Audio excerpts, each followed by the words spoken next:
Greetings from Southview. This is Paul Andrus, 8th and ninth grade counselor here at Southview.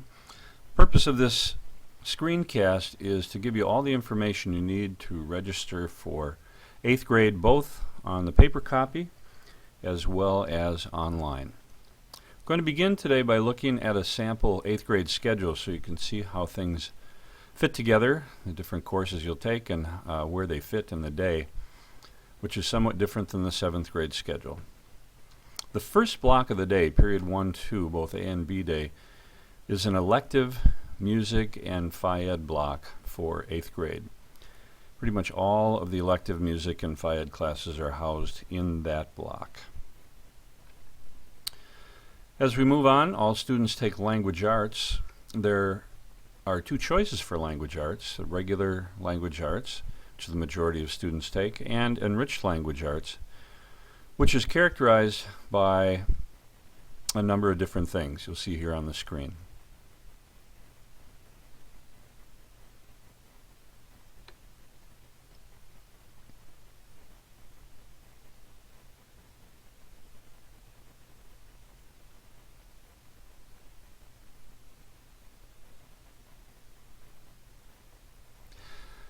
When you get to registration using the online form on our website, you'll see that there is an online survey. I'll refer to that again later in the screencast. The math sequence continues. For students who are in transition math, this year in 7th grade, they'll be taking algebra in 8th grade. Those students in algebra in 7th grade will sign up for geometry in 8th grade. And those students who are in geometry in 7th grade will take advanced algebra in 8th grade. Moving down to science, there are also two choices for this: regular and enriched science. Again, the majority of students take the regular science, but the enriched science sets itself apart in these ways. Students need to be highly self-motivated. And interest is very, very important. Some of the projects are larger and need to be done independently. All students will take a social studies class. In 8th grade, there's not a that is an enriched social studies option. And then the Project Lead the Way sequence continues with flight, space, and electricity one semester. And then the other semester, students will have 21st century literacy.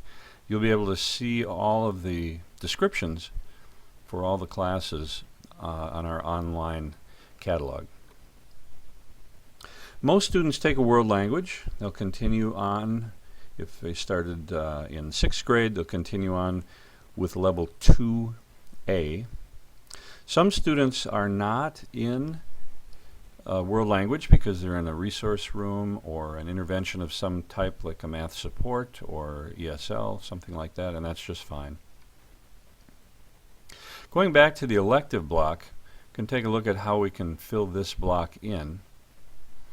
If you're in band, choir, or orchestra, that's going to take up, if you look at the A-Day schedule, it's going to take up A-Day first semester and A-Day second semester. There's one semester of required Phy Ed, you'll see in the B-Day there in this case, and then students would have one more elective option. If they're not in music, then they have three elective options to select. One of the options is AVID, and we often get questions about that. AVID stands for Advancement via Individual Determination. And it's really for students who are kind of in that B-C range. It's not really an intervention class in any way. It's an enrichment class, so it isn't a class for students who are really struggling and having a hard time passing their classes. It is a rigorous program. It's really for students who are looking definitely at going to college and just need a little, a few extra skills to get them there, but who are highly determined in their course of study.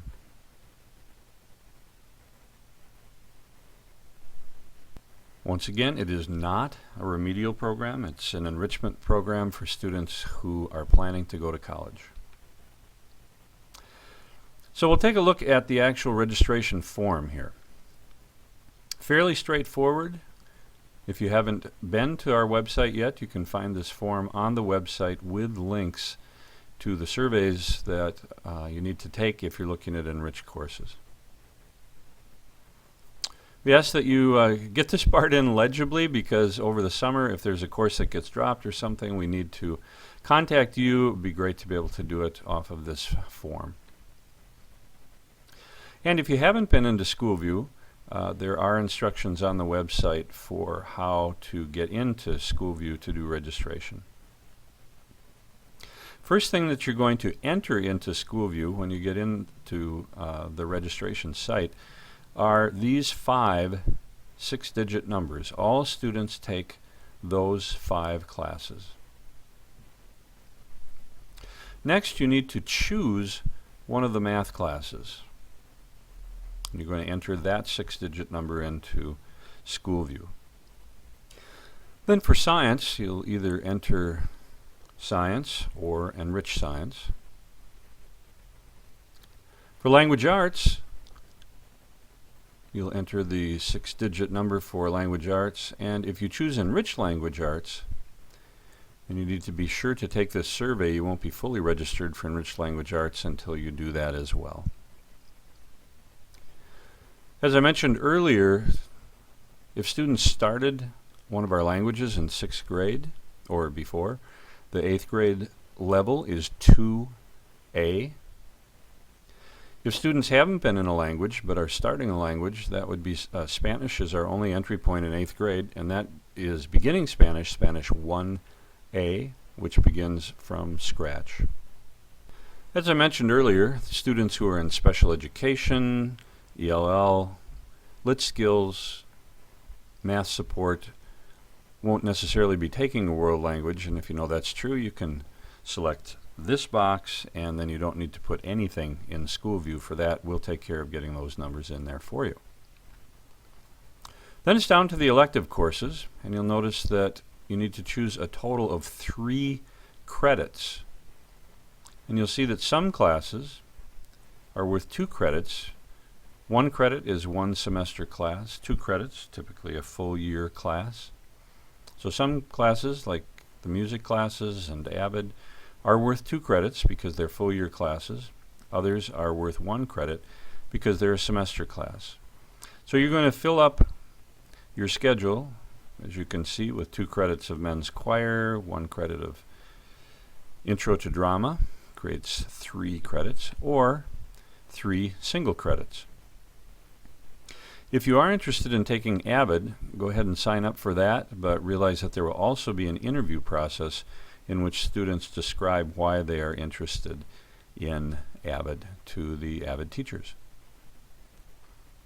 Finally, for everyone, just in case we can't schedule, or if one of your electives, because they conflict with each other, or if one of our classes is dropped, we'd ask that you'd put in 3 alternative electives, different ones than the ones you've chosen, that we could then schedule in place of one that was not able to be scheduled.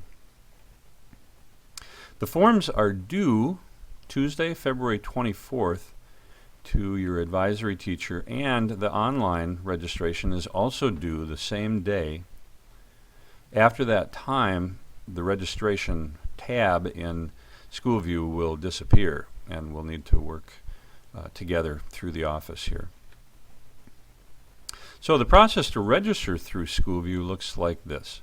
When you get into your Schoolview account, if you have more than 1 student in the district, you'll select a student. Otherwise, your student will just pop up. When you get into the next screen, you'll see a tab for registration.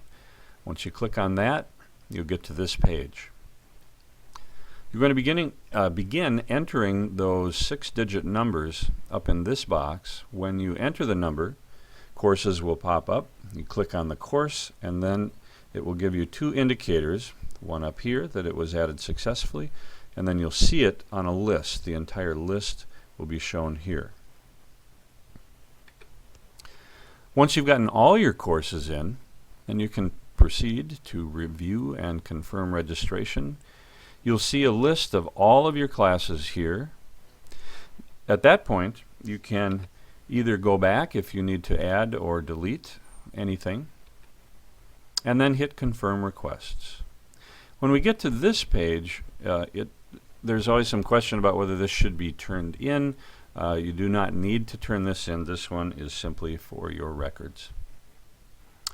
A reminder that paper forms and online registration are due Tuesday, February 24th. What you've seen in the screencast is an exact duplicate of what you'll see the evening of Thursday, February 19th. So if you have gotten the information that you need to fill out the form and to register online, there is no reason to attend the meeting, as it will be a repeat of everything that you've seen here on the screencast. If you do have specific questions about your own child, feel free to contact me. We would ask that if you have questions about coursework and so forth, that you take a look at our website first. During this registration season, I am generally the go-to person for the 700 8th and 9th grade students with whom I work. So if you can find the information on the website, that would be great. But if you want to talk specifically about your son or daughter, feel free to contact me at paul.andrus@edinaschools.org.